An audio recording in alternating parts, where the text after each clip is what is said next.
Rede Super, muito bem-vindo a mais um programa de estudos bíblicos. É uma alegria, um prazer poder estar aqui esta noite de quarta-feira junto com você, para juntos compartilharmos e aprendermos a palavra do Senhor.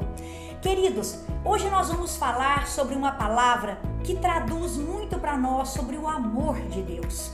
E essa palavra, queridos, o amor de Deus significa a própria essência de Deus, porque Deus é amor.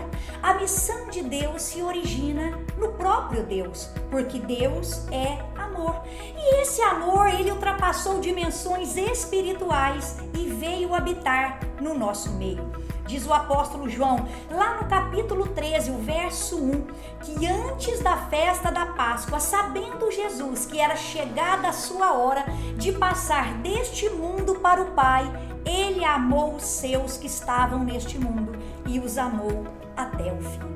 E queridos, não foi qualquer amor, foi um amor de tal maneira que nem o escritor conseguiu definir a dimensão desse amor. E por isso ele coloca aqui de tal maneira, a ponto de entregar a sua vida por cada um de nós. Foi por isso que Jesus foi àquela cruz, por amor, por mim e por você, por cada um de nós.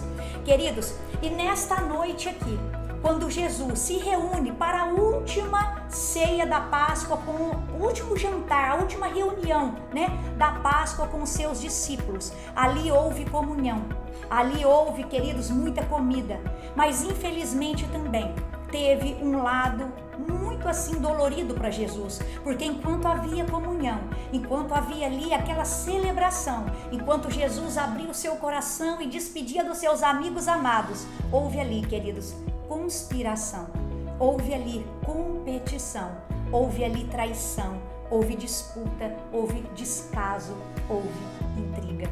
Mas mesmo assim, Jesus, tendo a onisciência de todas as coisas, não deixou de passar aqueles últimos minutos com seus amigos. Jesus se assentou à mesa com eles para celebrar. Por isso, eu te convido a se assentar agora na mesa conosco para celebrarmos a ceia do Senhor e aprendermos mais sobre esse momento tão importante na nossa fé. Por isso eu te convido a olhar para essa mesa e olhar além da mesa. Essa é a nossa mensagem. Vamos tentar ver o que houve por trás daquela mesa. E assim como Jesus estava reunido ali com seus discípulos, eu estou reunida aqui com as minhas amigas e irmãs em Cristo, que caminham comigo e estão do meu lado desde o início. Kelly, você pode me ajudar na leitura dessa palavra, por favor? Nós vamos ler em Lucas 22, nós vamos ler no capítulo 22 a partir do 14 até o 30. Eu leio um e a Kelly lê outro aí. Vamos lá então. Quando chegou a hora, Jesus e seus apóstolos reclinaram-se à mesa. E lhes disse: desejei ansiosamente comer esta Páscoa com vocês antes de sofrer. Pois eu lhes digo, não comerei dela novamente até que se cumpra no reino de Deus. Recebendo um cálice, ele deu graças e disse: tomem isto e partilhem uns com os outros. Pois eu lhes digo que não beberei outra vez do fruto da videira até que venha o reino de Deus. Tomando o pão, deu graças, partiu e o deu aos seus discípulos, dizendo: isto é o meu corpo, dado em favor de vocês. Façam isto em memória de mim. Da mesma forma, depois da ceia, tomou o cálice, dizendo: este é o cálice da nova aliança no meu sangue derramado em favor de vocês. Mas eis que a mão daquele que vai me trair está com a minha sobre a mesa. O Filho do Homem vai como foi determinado, mas ai daquele que o trair. Eles começaram a perguntar entre si, qual deles iria fazer aquilo? Surgiu também uma discussão entre eles, acerca de qual deles era considerado o maior. Jesus lhes disse: os reis das nações dominam sobre elas, e os que exercem autoridade sobre elas são chamados benfeitores. Mas vocês não serão assim. Ao contrário, o maior entre vocês deverá ser como o mais jovem, e aquele que governa como o que serve. Pois quem é maior? O que está à mesa ou o que serve? Não é o que está à mesa? mas eu estou entre vocês como quem serve. Vocês são os que têm permanecido ao meu lado durante as minhas provações. E eu lhes designo um reino, assim como meu Pai o designou a mim, para que vocês possam comer e beber à minha mesa no meu reino e sentar-se em tronos, julgando as 12 tribos de Israel. Querido, Jesus estava ali, no cenáculo, reunido com seus discípulos, aqui, celebrando a última Páscoa e instituindo a nova aliança do Senhor. No contexto aqui, nós vamos ver essa continuidade, entre a antiga aliança dando continuidade à nova aliança. Jesus aqui, ele vai instituir a ceia do Senhor, não como um mandamento, mas como uma ordenança, para que eu e você celebremos até que ele venha. E nós fazemos isso em memória dele, anunciando o nome dele, queridos, e aguardando por essa vinda dele. Então, uma das coisas que nós vamos aprender aqui primeiro é quem é o autor dessa ceia.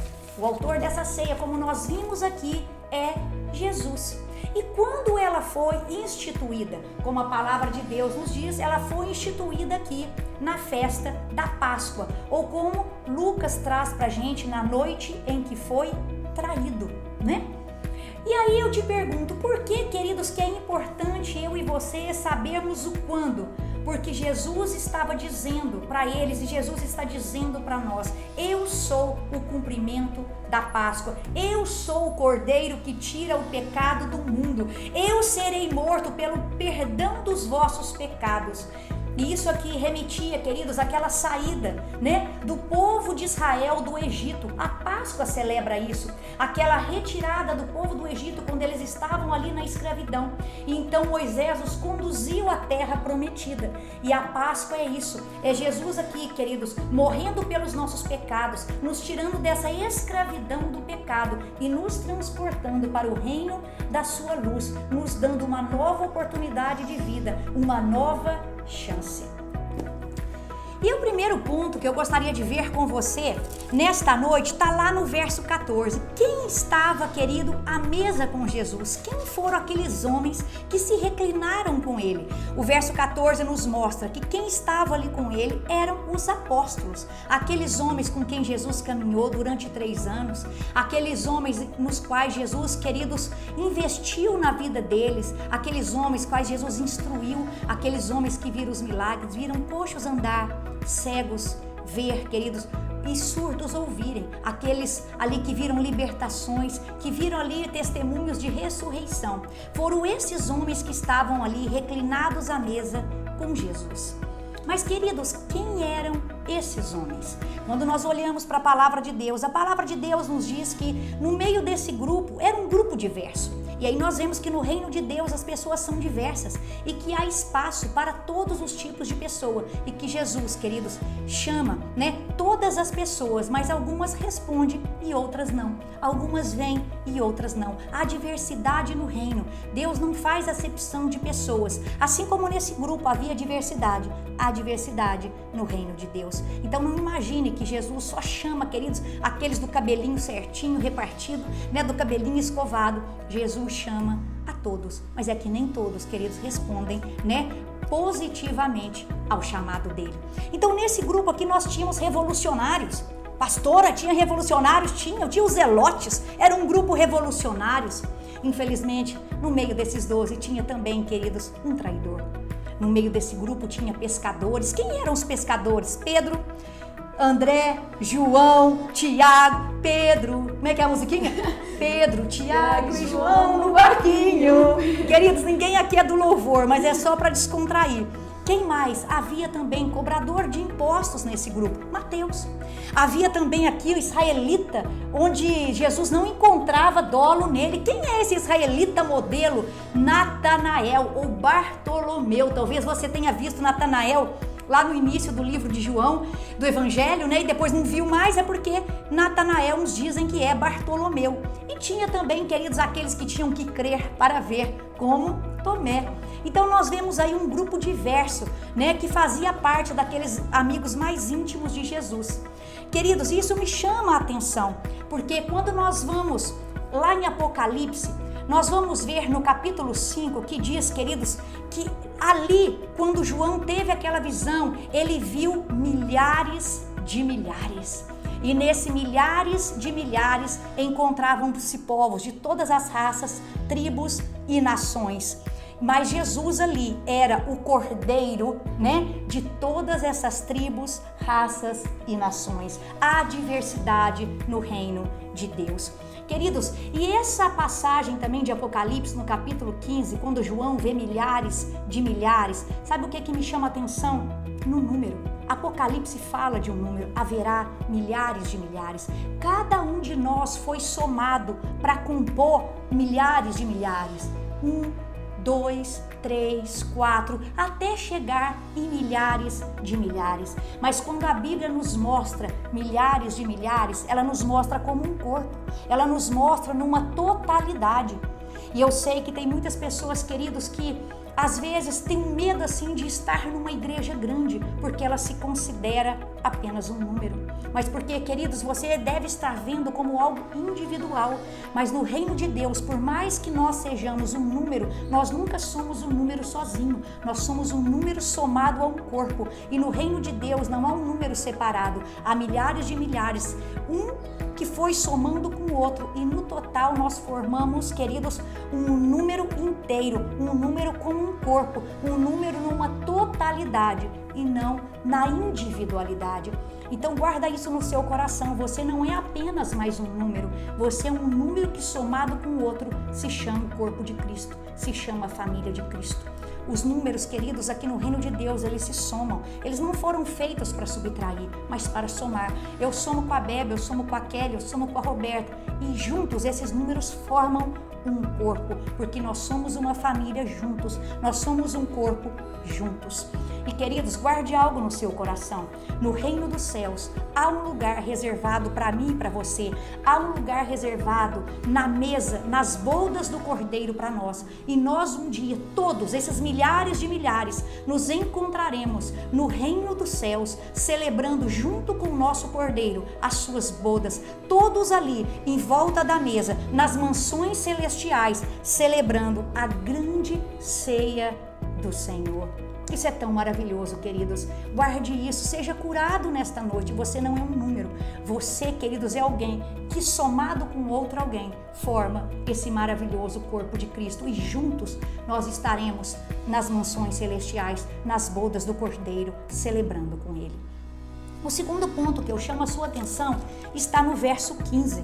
Queridos, olha só, o que me chama a atenção no verso 15 é o sentimento com que Jesus vem para essa ceia. Jesus, ele tem a onisciência de todas as coisas, porque ele é Deus, e ele sabia de tudo o que estava acontecendo. Ele sabia que naquele momento ali havia discípulos disputando quem seria o maior no reino de Deus. Jesus ali sabia naquele contexto que um deles o iria trair, e mesmo assim Jesus se reinclina para lavar os pés dele. Jesus sabia ali que havia discussões, que haveria discurso, mas esse discurso, por causa do medo, não seria colocado em prática. Haveria ali declarações: Jesus, eu morrerei por você. Mas porque eles ainda estavam vivos, eles não vão conseguir cumprir essas palavras de carinho, né? E de apoio ali a Jesus. Mas mesmo assim, o sentimento de Jesus não era de revolta, o sentimento de Jesus não era de derrota. Passei 3 anos com eles e olha aí o que está acontecendo. Não, o sentimento de Jesus não era esse. O sentimento de Jesus, diz o verso 15, eu esperei ansiosamente comer esta Páscoa com vocês.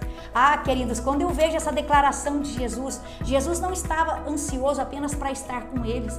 Jesus está desejoso, ansioso, para que no dia todos nós celebraremos essa grande ceia do Senhor com Ele. Ele está ansioso, esperando por cada um de nós. Esse era o sentimento de Jesus, desejoso, ansioso por cada um de nós.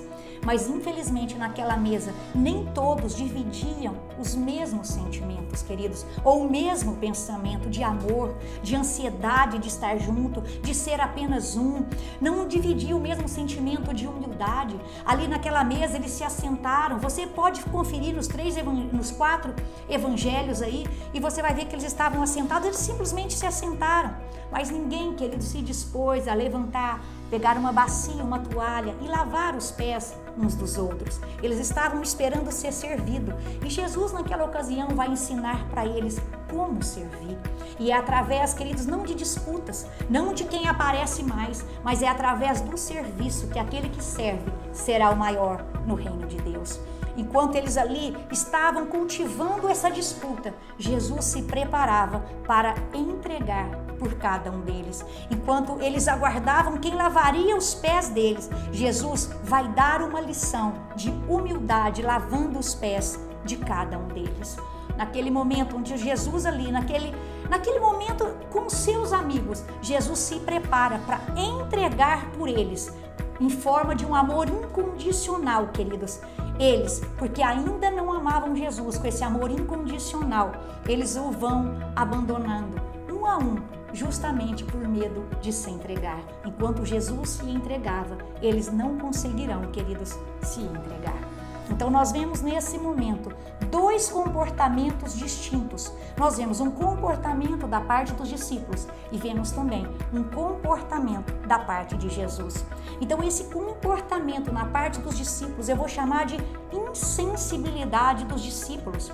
Por quê? Porque, queridos, Jesus já havia anunciado para eles mais de uma vez que ele seria morto, que ele seria entregue nas mãos daqueles líderes religiosos, que ele seria crucificado e que no terceiro dia ele ressuscitaria. Mas naquela mesa ali, você não vê um discípulo falando: como é que você está, mestre? Você vai partir, nós estamos assim já com saudades de você, o que nós podemos fazer? Você não vê, queridos, as pessoas se compadecendo desses últimos momentos do mestre. Você vê pessoas ali voltadas com os olhos para o próprio umbigo, só pensando em si mesmo, quem vai ser o maior, quem vai lavar os pés, só disputa, só intriga.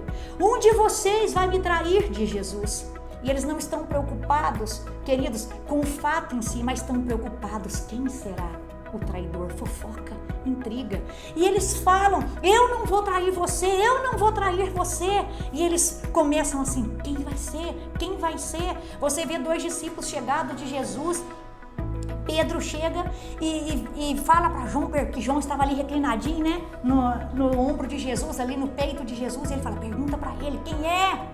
Queridos, ninguém preocupado como Jesus estava se sentindo, ninguém preocupado como fortaleceria Jesus nesses últimos instantes, ninguém preocupado como estava o coração de Jesus perante a traição. As pessoas só estavam preocupadas: quem seria o traidor, quem seria o maior.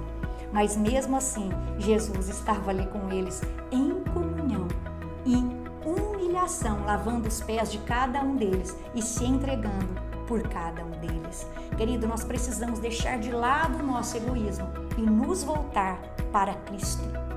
E aí, por outro lado, nós vemos o comportamento de Jesus. Você vê o comportamento de Jesus nos versos 19 e 20.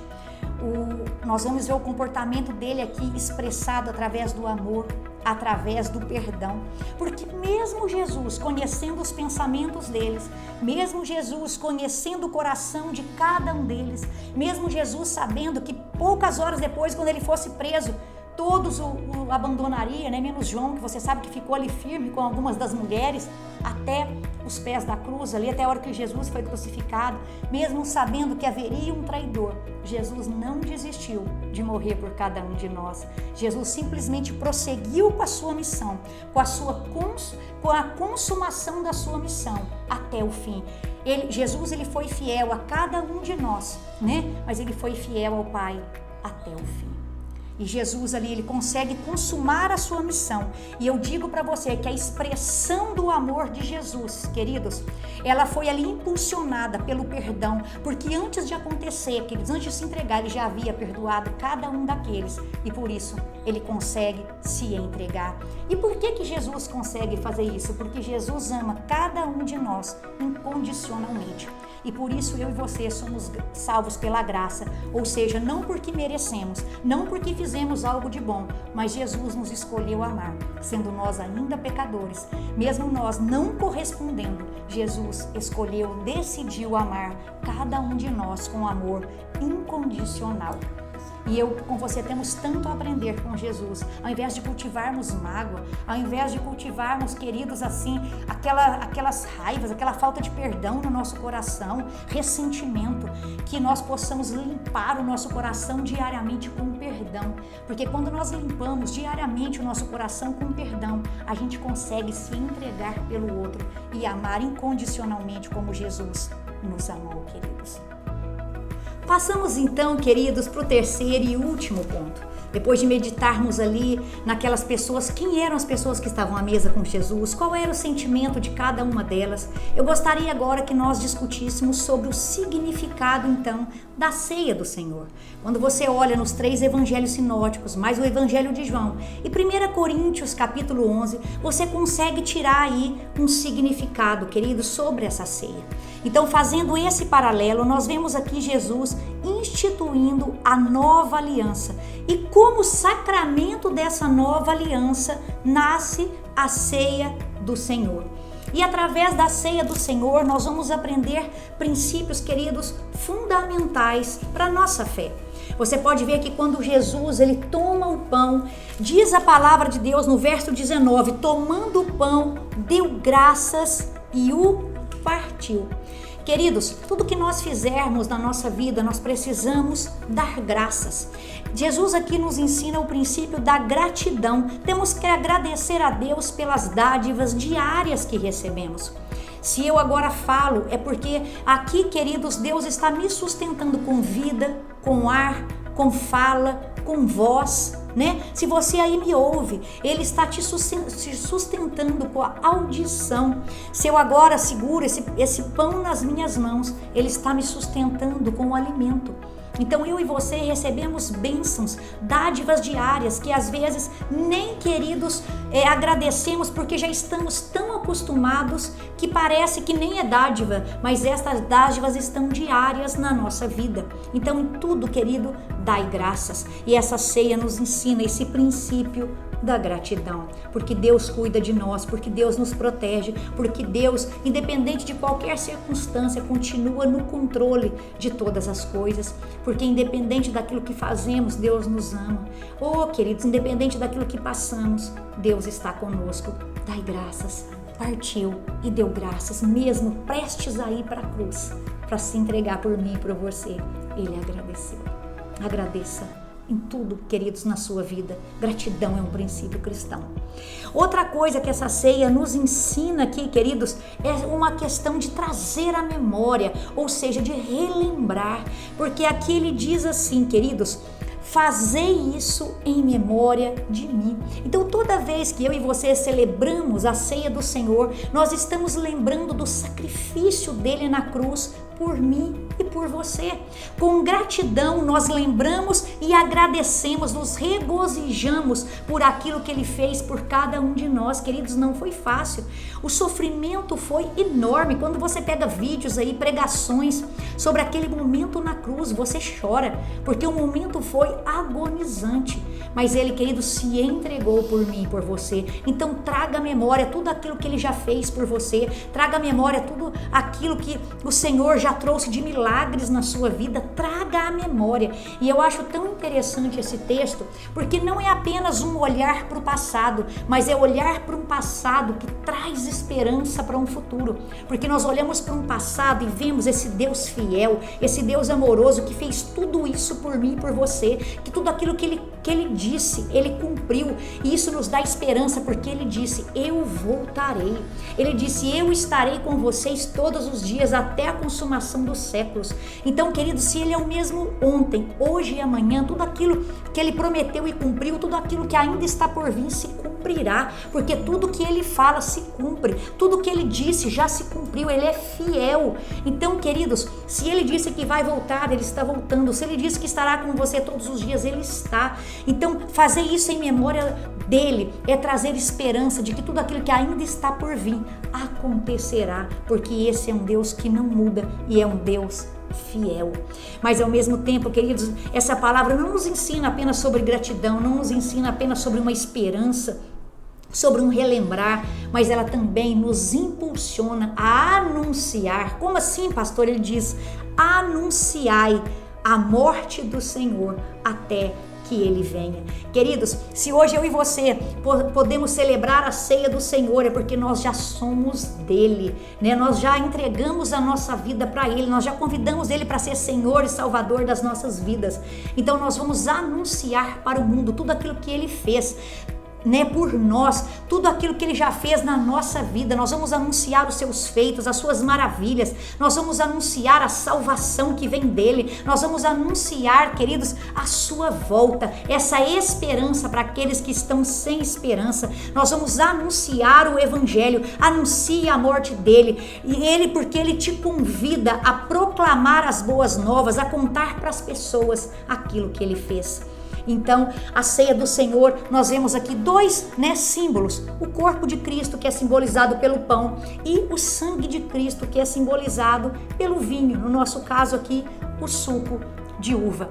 E eu acho tão interessante, porque quando ele vai falar do sangue, queridos, ele diz assim: este é o sangue da nova e eterna aliança, que será derramado a favor de muitos. Repare que ele não fala que é a favor de todos. Porque, queridos, o sangue, por mais que Jesus tenha morrido ali na cruz, né, por todas as pessoas, só aqueles que professam Jesus como Senhor e Salvador se beneficiarão desse sacrifício. A graça está estendida para todos, mas só aqueles que recebem Cristo é que alcançam a salvação. Ou seja, aquelas ovelhas que ouvem a sua voz, aquelas que seguem a sua voz, é por esses que Jesus entrega a sua vida. E eu acho tão interessante, queridos, alguns pastores, quando eles falam assim, né, que a ceia do Senhor não é um funeral, e é isso que eu gostaria que você guardasse. Realmente não é um funeral. Seria um funeral se Jesus, ao ser crucificado, tivesse ficado ali naquele túmulo, mas ele não ficou, porque após a crucificação ele ressuscitou ao terceiro dia, trazendo esperança para mim e para você. É por isso que a nossa fé não é em vão, queridos. É por isso que a gente pode ter esperança, porque ele, queridos, ressuscitou e voltará para nos levar. Ele voltará para buscar a sua noiva, a sua igreja santa, a sua igreja sem ruga, sem mancha e fiel. Portanto, queridos, esse é o significado da ceia do Senhor. Portanto, a próxima vez que você se assentar ao redor da mesa, não sente com disputas, não sente com ressentimentos, não sente, querido, com mágoas. Sente-se à mesa do Senhor leve, sente-se à mesa do Senhor com o perdão no seu coração, celebrando a morte dele até que ele venha, dando graças por tudo que ele fez, com esperança no seu coração e anunciando para todo mundo, queridos, que há esperança, que há, queridos, ali uma forma de nós passarmos a eternidade juntos e em alegria, não em tormentos. Jesus foi crucificado, sim, mas ao terceiro dia ele ressuscitou. Celebremos todos os dias da nossa vida até que ele venha. Que Deus te abençoe.